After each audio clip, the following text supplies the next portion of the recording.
ಸಾಂಸ್ಕೃತಿಕ ನಗರಿಯಲ್ಲಿ ದಿನಕ್ಕೊಂದು drugs factory ಪತ್ತೆಯಾಗ್ತಿದೆ. ಮೈಸೂರಿನಲ್ಲಿ ಡ್ರಗ್ಸ್ ಹಾವಳಿ ತಡೆಗಟ್ಟುವ ನಿಟ್ಟಿನಲ್ಲಿ ಪೊಲೀಸರು ವಿಫಲವಾಗಿದ್ದಾರೆ. ಮೈಸೂರು ಸಿಸಿಬಿ ಪೊಲೀಸ್ ವಿಂಗ್ಗೆ ಸರ್ಕಾರ ಮೇಜರ್ ಸರ್ಜರಿ ಮಾಡಿದೆ. ಒಂದೇ ಬಾರಿಗೆ 10 ಸಿಸಿಬಿಯ ಸಿಬ್ಬಂದಿಯ ವರ್ಗಾವಣೆ ಮಾಡಿ ಆದೇಶ ಹೊರಡಿಸಲಾಗಿದೆ. ವರ್ಗಾವಣೆ ಮಾಡಿ ಆದೇಶ ಮಾಡಿದ ಕಮಿಷನರ್ ಸೀಮಾ ಲಾಟ್ಕರ್ ಸಾಕಷ್ಟು ದಿನಗಳಿಂದ ಕೆಲಸ ಮಾಡ್ತಾ ಇದ್ದ ಸಿಬ್ಬಂದಿಗಳನ್ನ ವರ್ಗಾವಣೆ ಮಾಡಲಾಗಿದೆ. ವರ್ಗಾವಣೆಯಾದ ಹಲವರ ಮೇಲೆ ಗಂಭೀರ ಆರೋಪ ಕೇಳಿಬಂದಿತ್ತು. ಸಿಸಿಬಿ ವಿಂಗ್ ಮೇಲೆ ನಿರಂತರ ನಿಗಾ ವಹಿಸಿದ್ರು commissioner Seema. Drugs factory lab ಇದ್ರೂ ಕೂಡ ಸಿಸಿಬಿ ಪೊಲೀಸರು ಕಂಡುಹಿಡಿಯುವಲ್ಲಿ ವಿಫಲವಾಗಿದ್ದಾರೆ. ಆ ನಿಟ್ಟಿನಲ್ಲಿ ಸರ್ಕಾರ ಆದೇಶ ಹೊರಡಿಸಿದೆ. 10ಕ್ಕೂ ಹೆಚ್ಚು ಅಧಿಕಾರಿಗಳನ್ನ ವರ್ಗಾವಣೆ ಮಾಡಿ ಆದೇಶ ಹೊರಡಿಸಲಾಗಿದೆ. ಮೈಸೂರಿನಲ್ಲಿ ನಿರಂತರವಾಗಿ ಡ್ರಗ್ಸ್ ಜಾಲ ಆಕ್ಟಿವ್ ಆಗ್ತಾ ಇದೆ, ಆದರೂ ಕೂಡ ಯಾವುದೇ ಕ್ರಮ ಕೈಗೊಳ್ತಾ ಇಲ್ಲ.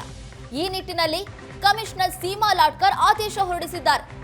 10ಕ್ಕೂ ಹೆಚ್ಚು ಅಧಿಕಾರಿಗಳನ್ನ, ಅದು ಕೂಡ ಹಲವಾರು ವರ್ಷಗಳಿಂದ ಕೆಲಸ ಮಾಡ್ತಾ ಇದ್ದ ಅಧಿಕಾರಿಗಳನ್ನ ಈಗ ವರ್ಗಾವಣೆ ಮಾಡಲಾಗಿದೆ. ನಿರಂತರವಾಗಿ ಸಿಸಿಬಿ ಪೊಲೀಸರ ಮೇಲೆ ಕಮಿಷನರ್ ಕಣ್ಣನ್ನ ಇಟ್ಟಿತ್ತು. ಇವರ ಮೇಲೆ ಹಲವಾರು ಆರೋಪಗಳು ಕೂಡ ಕೇಳಿಬಂದಿತ್ತು. ಆ ನಿಟ್ಟಿನಲ್ಲಿ ಕ್ರಮ ಕೈಗೊಳ್ಳಲಾಗಿದೆ. ಡ್ರಗ್ಸ್ ತಡೆಗಟ್ಟುವಲ್ಲಿ ಸಿಸಿಬಿ ಪೊಲೀಸರು ವಿಫಲವಾಗಿತ್ತು. ಎಸ್ಟಿಎ ಕೆಲಸ ಕೊಡಿಸ್ತೀನಿ ಅಂತ ವಂಚಿಸಿ ಸಿಐಡಿ ಉದ್ಯೋಗಿಯಿಂದ ವಂಚನೆ ಮಾಡಲಾಗಿದೆ. ಗೋಕಾಕ್ ಮೂಲದ ಮಹಾಲಿಂಗ ಎಂಬ ರೈತರಿಗೆ ವಂಚನೆ ಮಾಡಿರುವ ಆರೋಪ ಕೇಳಿಬಂದಿದೆ. 15 ಲಕ್ಷ ಹಣ ಪಡೆದು ವಂಚನೆ ಮಾಡಿರುವ ಪ್ರಕರಣ ಸಂಬಂಧ ಈಗ ದೂರು ದಾಖಲಾಗಿದೆ. ಸಿಐಡಿಯಲ್ಲಿ ಎಸ್ಡಿಎ ಆಗಿ ಕೆಲಸ ಮಾಡ್ತಾ ಇದ್ದ ಅನಿತಾ ವಿರುದ್ಧ ದೂರು ದಾಖಲಾಗಿದೆ. ಲೋಕಸೇವಾ ಆಯೋಗದಲ್ಲಿ ನನಗೆ ಅಧಿಕಾರಿಗಳು ಪರಿಚಯ ಇದ್ದಾರೆ, ನಿಮ್ಗೆ ಅವರ ಮೂಲಕ ಎಸ್ಡಿಎ ಕೆಲಸ ಕೊಡಿಸ್ತೀನಿ ಅಂತ ವಂಚನೆ ಮಾಡಲಾಗಿದೆ. ಗೋಕಾಕ್ ಮೂಲದ ರೈತರೊಬ್ಬರಿಗೆ ವಂಚನೆ ಮಾಡಿರುವ ಆರೋಪಿಗಳು ಅನಿತಾ ವೆಂಕಟೇಶ್ ಎಂಬವರ ವಿರುದ್ಧ ಪ್ರಕರಣ ದಾಖಲಾಗಿದೆ.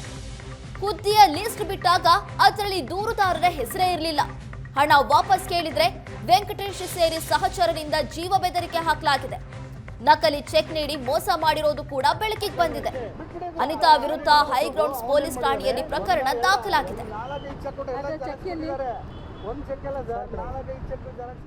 ಅಲ್ರಿ ಅವ್ರು ಏನಂತಾರೆ, ನೀನು ಪೇಮೆಂಟ್ ಇಸ್ಕೊಂಡು ಬಾರಪ್ಪ, ಈಗ ಇದು ಕೆಲಸ ಅಂತ ಆಗಿಲ್ಲ ನಿಂದ. ಸ್ವಾಭಾವಿಕ ಹೇಳ್ತಾರೆ. ಫಸ್ಟ್ ಲಿಸ್ಟ್ ಅಂತ್ರಿ, ಅದು ಲಿಸ್ಟ್ ಬಂದೋಯ್ತು. ಸೆಕೆಂಡ್ ಅಡಿಷನಲ್ ಇರ್ತಾ ಫಸ್ಟ್ ಲಿಸ್ಟಾಗ ಬರ್ತೈತೆ ಮೇಡಮ್. ಇದು ಇಲ್ಲಿ ಕೂತಾಗ ಹೇಳಿದ್ರಿ ಮೇಡಮ್, ಇದೇ ಚೇಂಬರ್ ಮೇಲೆ ಕೂತಾಗ್ರಿ, ಈ ಸದ್ದ ಬರೋದ್ರಿಂದ ಅಡಿಷನಲ್ ಲಿಸ್ಟು ಆ ಥರ ಲಿಸ್ಟ್ನಾಗ ಹೆಸರು ಇರ್ತೈತೆ ತಂದಿರಿ ನೀವು. ಆ ಲಿಸ್ಟ್ ನೋಡ್ರಿ. ಇಲ್ಲ ಮಾಲಿಂಗ ಅವರೇ, ನೀವು ಅವ್ರು ಮಾತಾಡ್ದಂಗೆ ಮಾತಾಡಬೇಡಿ ದಯವಿಟ್ಟು. ನೀವು ಅದೆಲ್ಲೂ ಮುಗ್ದಿಲ್ಲ. ಈಗ ನೋಡಿ, ಈಗ ಮೊನ್ನೆ ಎಕ್ಸ್ಪ್ಲೇನ್ ಮಾಡ್ದಂಗೆ ಈಗ ನೆಕ್ಸ್ಟ್ ಗೌರ್ಮೆಂಟಲ್ಲೂ ಹೇಳಿದಾರಂತೆ ಅವ್ರು ಜಾಸ್ತಿ ಟೈಮ್ ತಗೊಳ್ಳಲ್ಲ. ಈಗ ಮೇ ಬಿ ನೆಕ್ಸ್ಟ್ ಮಂತ್ ಎಂಡೊಳಗೆ ಫುಲ್ ಕ್ಲಿಯರ್ ಮಾಡ್ತಾ ಇದ್ದಾರೆ. ಅವರೇ ಇಷ್ಟು 2020ವರೆಗೂ ಏನಾಗಿದೆ ಅಷ್ಟು ಕ್ಲಿಯರ್ ಮಾಡಿ ನಮಗೆ ಇದು ಕೊಡಿ, ರಿಪೋರ್ಟ್ ಕೊಡಿ ಅಂತಿದ್ದಾರೆ. ದುಡ್ಡು ಸರ್ ₹1 ಹೆಚ್ಚು ಕಡಿಮೆ ಆಗಲ್ಲ ಸರ್, ಬಟ್ ಸ್ವಲ್ಪ ಟೈಮ್ ತಗೊಳುತ್ತೆ. ಅವ್ರದ್ದು ಫಾರ್ಮಾಲಿಟೀಸ್ ಇದ್ದಾಗ ಮುಗಿಸ್ಕೊಂಡು ಕೊಡ್ತಾರೆ. ಅದಕ್ಕಿಂತ ನಾನು ಚೆಕ್ ಅಪ್ಲೈ ಮಾಡಿದ್ರೆ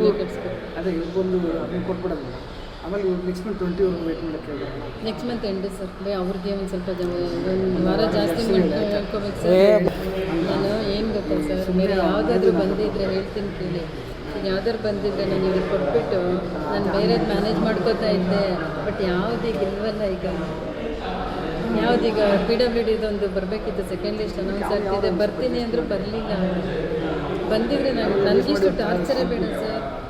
ನಾನು ಹೇಳ್ತಾ ಇದ್ದೀನಲ್ಲ, ಯಾವ್ದಾದ್ರು ಬಂದಿದ್ರೆ ನಾನು ಹಂಗೆ ರಿಟರ್ನ್ ಮಾಡಿಬಿಟ್ಟು ಅಲ್ಲಿ ಮಾತಾಡ್ಕೊತಾ ಇದ್ದೆ.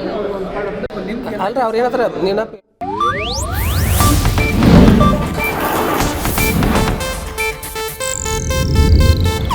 ಇದು ಏಷ್ಯಾನೆಟ್ ನ್ಯೂಸ್ ನೆಟ್ವರ್ಕ್ ಪ್ರಸ್ತುತಿ.